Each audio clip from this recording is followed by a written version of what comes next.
Hi, this is Justin Hillgrove. This is a time-lapse video of a painting I did titled The Rescue. I wanted to just kind of show the whole painting and then chat a little bit about the whole process I went through. Like all of my other paintings, I started with a canvas and a sketch, and I sketched it out onto the canvas with pencil, and then I used some poster paint pens and just drew it on there. You can see the black lines there. And then I put a raw sienna wash over the top of that. And I usually work from the background forward. So you can see I went ahead and put my background, threw my background down, and just kind of built it up in layers. I tend to paint with a lot of layers. The background is not my favorite part to work on. I really enjoy the characters, but the background is so important. It's so important to get good contrast, especially between the background and the foreground characters. That's what really makes the piece pop.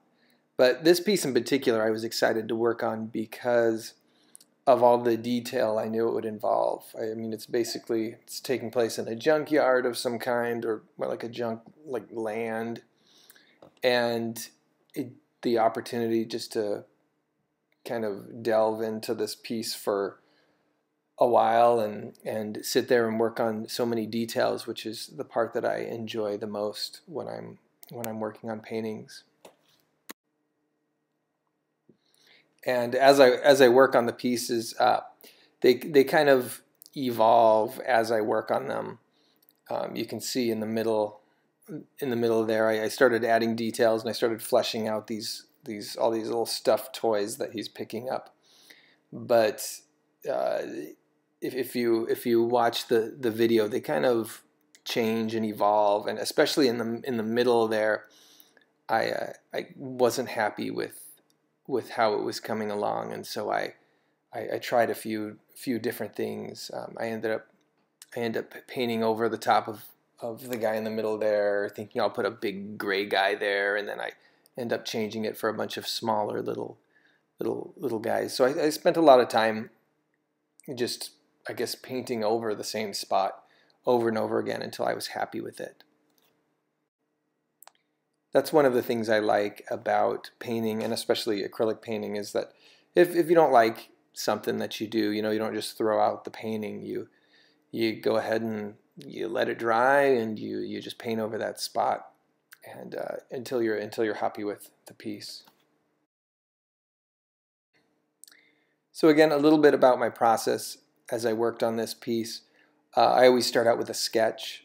In this case, it was just an ink and marker sketch, and I actually ended up blowing up the sketch pretty big. I'm working on a canvas that's 18 inches by 36 inches, and I printed it out on a bunch of pieces of paper, pretty large, and just tiled it together so I could move it around on the canvas and see where I liked it and see what I wanted to change and add about the sketch. And then once I had that figured out, I transferred it on using a little bit of graphite transfer paper.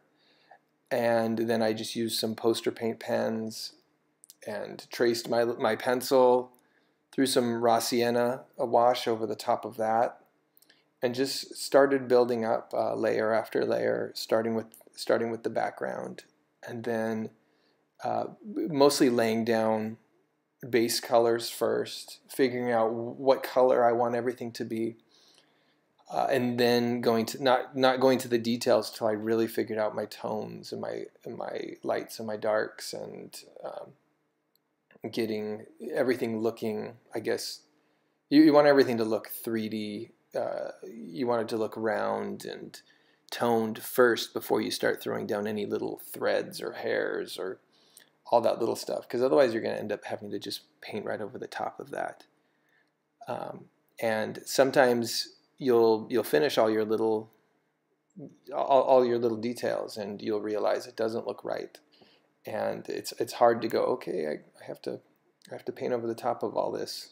But you can see as I do this, I actually end up doing that several times on a few of the different little stuffed toys. I had fun, like, kind of just patching together different types of material, or different patterns, I guess, of material on this character. I wanted him to look very patchwork, like he'd kind of just assembled his outfit from bits of stuff he had found. And the idea is just he's kind of going around the junkyard rescuing these stuffed toys, which he'll then fix and then rehabilitate, and they'll either stay with him, or, you know, if they're feeling up to it, then they can go out again into the world.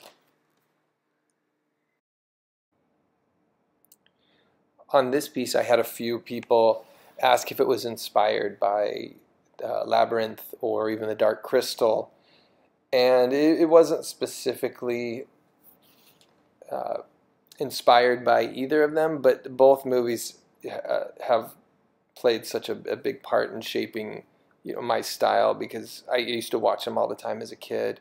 Especially the Dark Crystal, I would rent it on. I remember renting it on so many of my birthdays. I don't know why we didn't just go buy the movie, but for some reason we would rent it on my birthday every year. It was my movie request.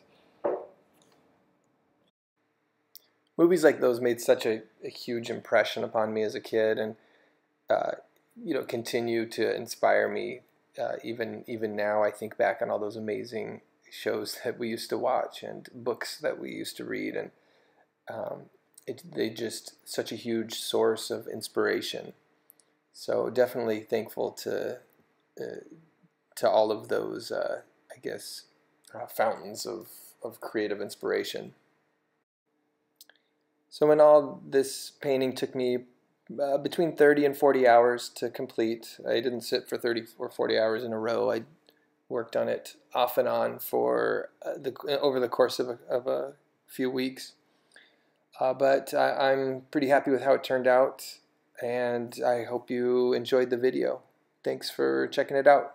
You can find more of my stuff on impsandmonsters.com. Thanks for watching.